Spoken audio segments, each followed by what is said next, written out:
Hello there, Primary 1 and 2. I hope you're well today. So, over 100 years ago, a man called Oscar Wilde wrote a children's story. And that story was called The Happy Prince. Now, this is a story about kindness, friendship, and love. And it is one of my favourite stories of all time. When I was a little girl, I used to love listening to this story. So I hope you enjoy it as much as me. The Happy Prince. High above the city stood the statue of the Happy Prince. He was a beautiful statue covered with fine leaves of gold, with two bright sapphires for eyes and a large ruby on the hilt of his sword. People came from far and wide to see the Happy Prince. One night, a swallow arrived in the city. He was on his way to Egypt to meet his friends. He decided to rest on the feet of the statue.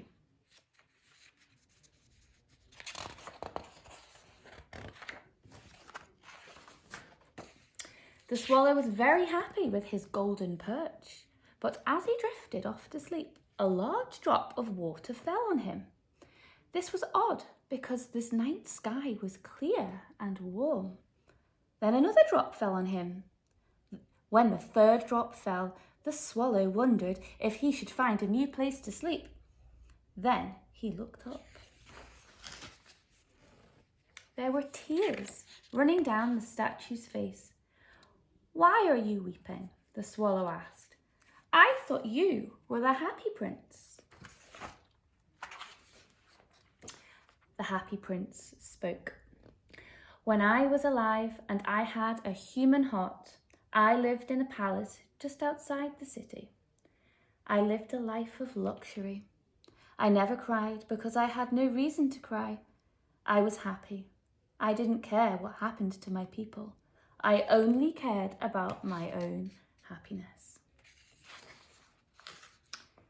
But now, when I look at the city, I see sorrow. Far away in a little street, a seamstress lives with her little boy. The boy is ill. His mother is sewing a dress for the queen, but until she is paid for her work, she can't buy food or medicine for her poor son.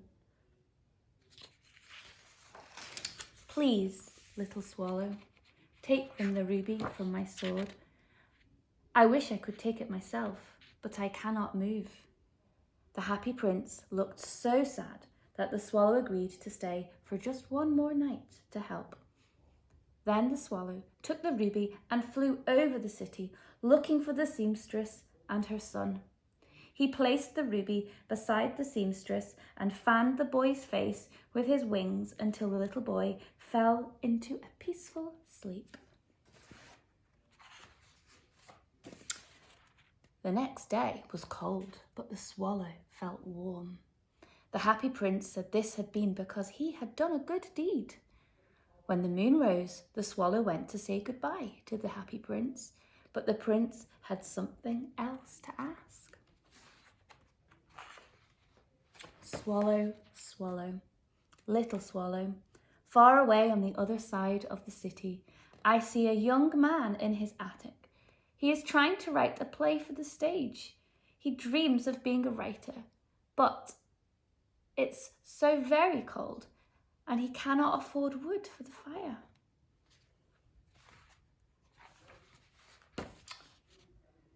"Happy Prince, I will stay for another night to help," the swallow said.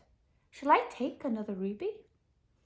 "Alas, I have no more rubies," the prince said. "All I have left are my eyes, which are sapphires. Take one of them and carry it to him." So the swallow plucked out one of the prince's eyes and took it to the writer's attic. "Oh, this must be from an admirer of my work," the young man thought. "Now I can finish my play." The next evening, the swallow went to say goodbye to the Happy Prince. But the Happy Prince said, "Swallow, swallow, little swallow, please stay just one more night." "But it is winter and the snow will soon be here.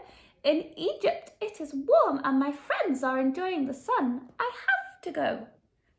Next winter I will come back with 2 beautiful jewels to replace the ones you gave away.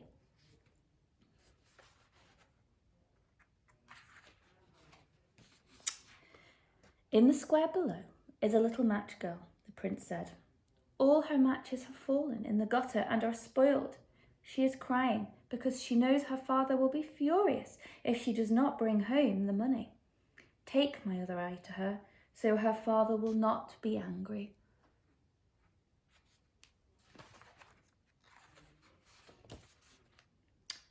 I can stay with you 1 more night, the swallow said. But I cannot take your eye. You would be blind. But the happy prince stood firm. Swallow, swallow, little swallow, please do as I ask. So the swallow took the happy prince's other eye and flew away. He found the little match girl and dropped the jewel into the palm of her hand. I cannot leave you now that you are blind, the swallow said. I will stay with you always. The swallow spent the day telling the prince stories of his many travels and all the wonders of the world. Dear little swallow, the happy prince said, you tell me of astonishing things, but there is nothing more astonishing than the suffering of man and women. There is no mystery as great as misery. Fly over the city, little swallow, and tell me what you see there. So the swallow flew over the city. He saw rich people and poor people and hungry children. The swallow told the happy prince what he had seen. I am covered with fine gold, the prince said. You must take it off and give it to the poor. Living people always believe that gold will make them happy. So the swallow picked each gold leaf off the happy prince until he was dull and drab, and gave gold to the poor. The children's faces grew rosier, and they began to laugh and play games in the street. There's the little swallow. Then the snow came.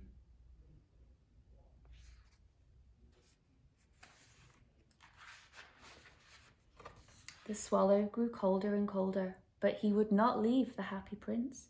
The swallow loved him too much. Finally, the swallow grew weary and weak, and he knew this day would be his last. Goodbye, dear prince, the swallow said.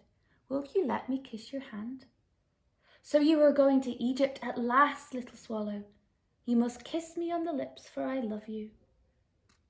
I am not going to Egypt, the little swallow said, and kissed the happy prince on the lips.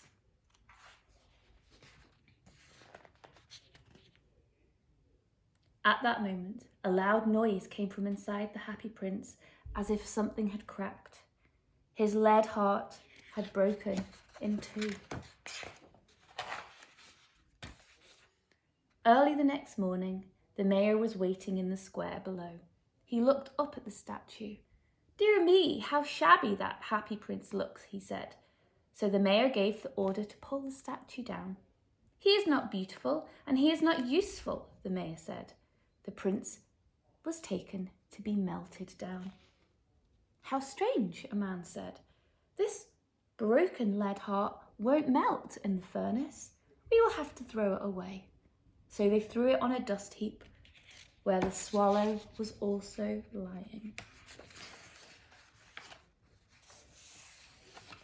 But God sent down an angel to look for the two most precious things in the city.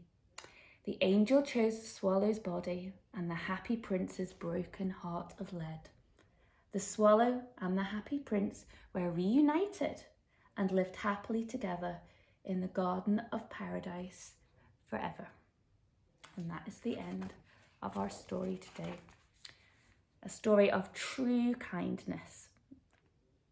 A little bit sad, but a story of true kindness. I hope you enjoyed it, boys and girls, as much as I did. See you soon.